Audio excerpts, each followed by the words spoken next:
काय विषय काय हो अक्षय, विषय काय तुमच्याकडे काय? तर आता उद्धव ठाकरेंनी जशा पद्धतीने सांगितलं की जे खासदार मोदींना भेटले, आता शरद पवार पक्षाचे देखील खासदार मोदींना भेटणार आहे. कालच्या पाहिलं तर मोदी येतात, अमित शहा येत असताना सुमित्रा पवार यांना रिसीव्ह केलं नाही. सुमित्रा पवार दिसून आलेले आहे. एवढंच आहे ना?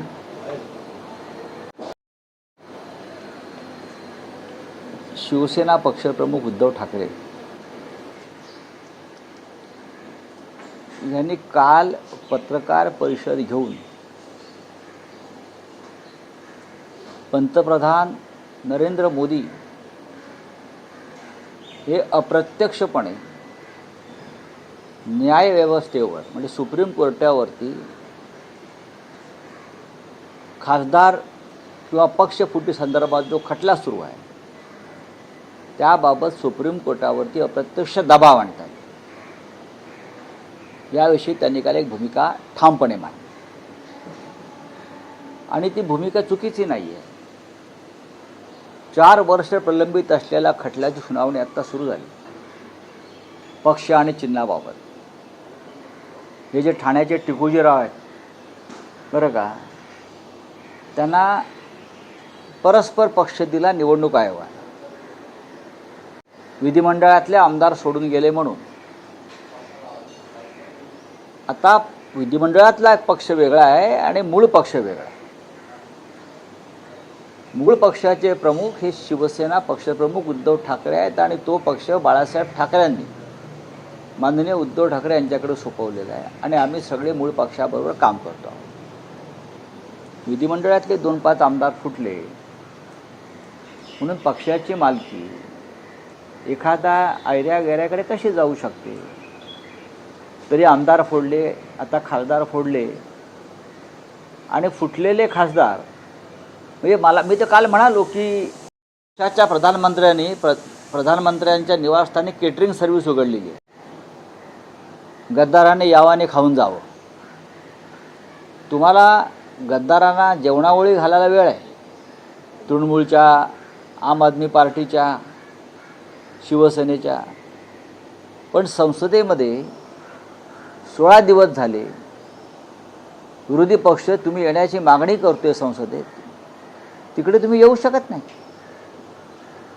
या देशाच्या लोकशाहीची आणि संविधानाची इतकी विटंबना गेल्या 75 वर्षात झाली नसेल.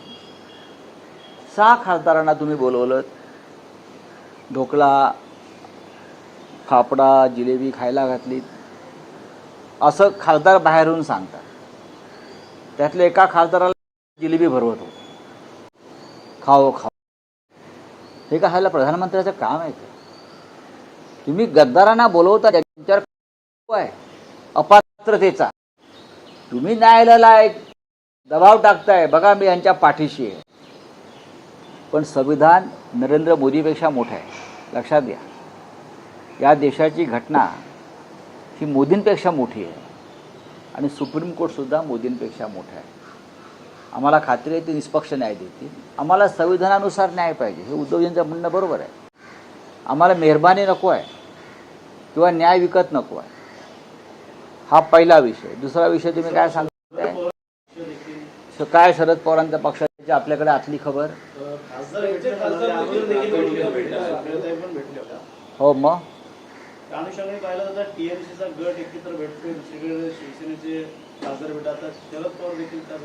माझं आत्ता सुप्रियाताई सुळेंशी बोलणं झालं आणि ह्याच विषयावर बोलणं झालं. मी माहिती घेत होते, त्यांनी माहिती दिली स्वतःहून. कुठेही संभ्रम नको महाविकास आघाडी किंवा इंडिया ब्लॉकमध्ये. नरेंद्र मोदी आणि अमित शहा हे खासदारांनाच भेटत नाही, विरोधी पक्षांच्या संसदेमध्ये येत नाही. त्याच्यामुळे महाराष्ट्रातल्या अनेक खासदारांचे प्रश्न प्रलंबित आहेत. राष्ट्रवादी काँग्रेसच्या 2 खासदारांनी त्या संदर्भात प्रधानमंत्र्यांना भेटण्याची इच्छा व्यक्त केली होती. तेव्हा सुप्रियाताई सुळे म्हणाल्या, मग आपण सर्व खासदारांचे प्रश्न एकत्र घेऊन जाऊ. आणि मग त्यांनी प्रश्न, ते 8 खासदारांचे सगळे प्रश्न आहेत त्यांच्या राज्यातले, जिल्ह्यातले, त्याचं एकत्रीकरण करून त्यांनी प्रधानमंत्र्यांची वेळ घेतलेली आहे. आणि त्या प्रधानमंत्र्यांना भेटणार. तुमच्या मनामध्ये ज्या काही शंका आहेत त्या शंका तुम्ही ताबडतोब पुसून टाका. हे मी वारंवार सांगतो. कोणीही कुठेही जात नाही आणि कोणीही महाविकास आघाडी सोडत नाही. आणि शरद पवारांची राष्ट्रवादी ही महाविकास आघाडीचा एक महत्त्वाचा घटक आहे आणि पवारसाहेब आमचे मार्गदर्शक आहेत. नरेंद्र मोदी संसदेत येतच नाही ही देखील खेदाची बातमी वाटतं आपल्याला. लाजिरवाणी बाब आहे. खेदाची काय?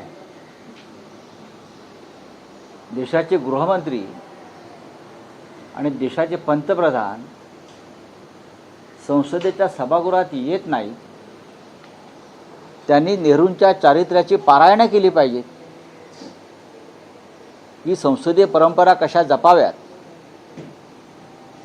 आणि संसदीय लोकशाहीमध्ये विरोधी पक्षाचा सन्मान कसा राखावा, या परंपरांच्या संदर्भात मोदी आणि शहा यांनी पंडित जवाहरलाल नेहरूंच्या चारित्र्याची आणि त्यांच्या संसदीय कार्याची पारायणं केली पाहिजे.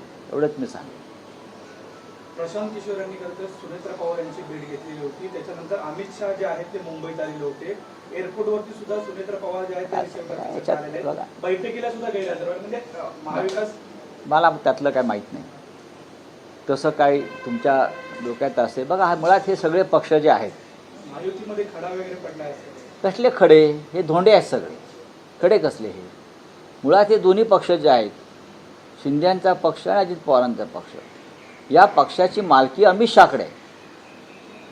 या पक्षाची स्थापना अमित शहाने केली.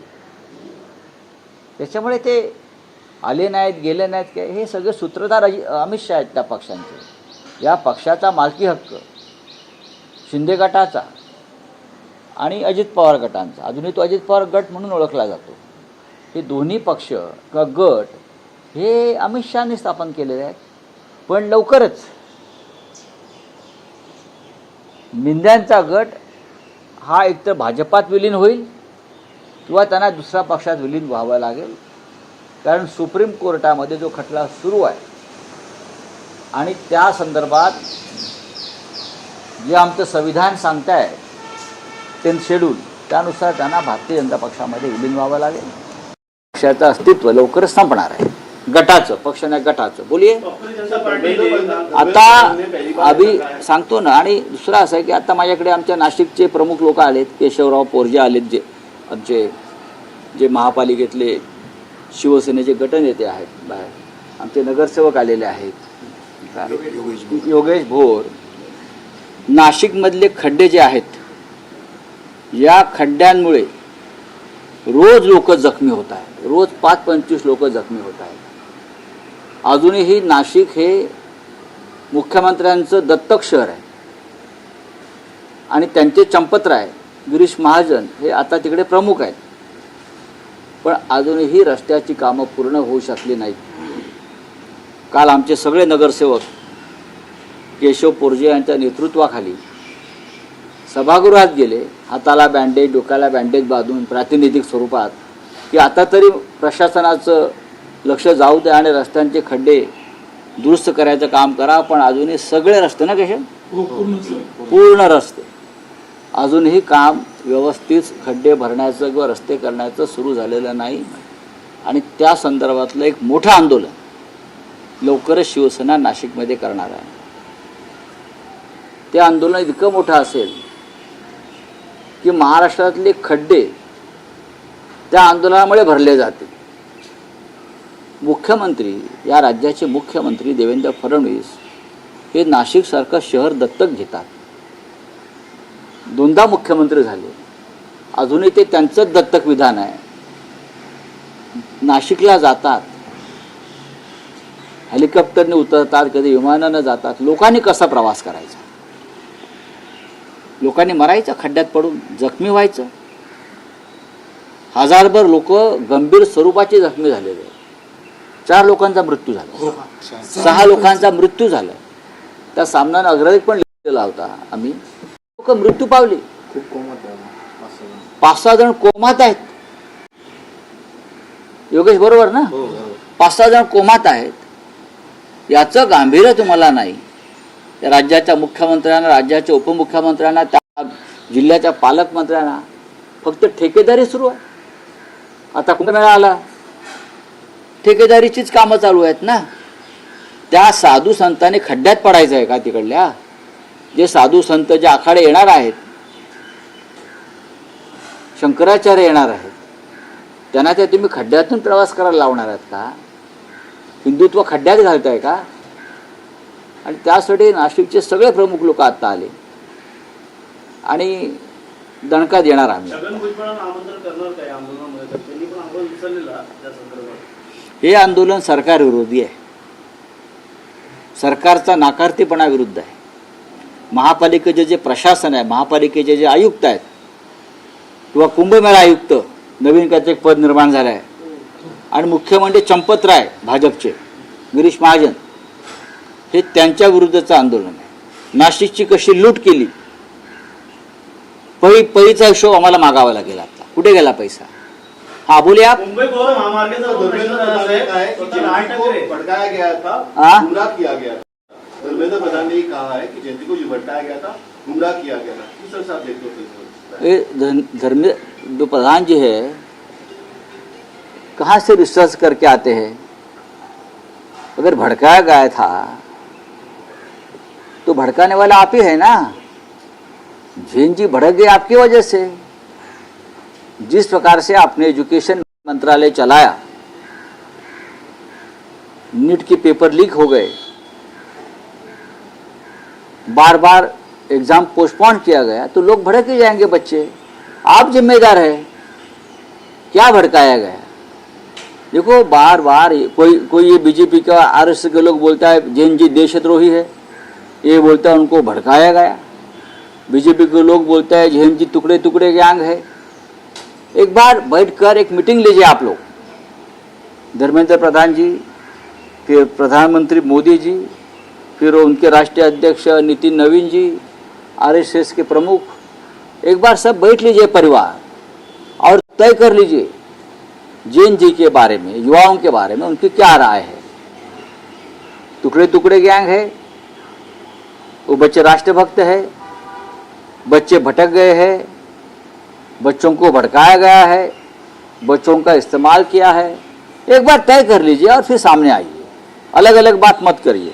एमपी जो मिलने गए थे मोदी को, उस बारे में क्या कहना आपको? क्योंकि देखा जाएगा तो एकनाथ शिंदे बोलते थे कि महाशक्ति है उनके पीछे, अभी ये मिलने गए खासा हो गया. अगर ये मोदी को महाशक्ति मानते हैं ना, तो लगता है उनका दिमाग ठिकाने नहीं है, उनको दिमाग का ऑपरेशन करना पड़ेगा. ये महाशक्ति वगैरह कुछ नहीं, खत्म हो गई है.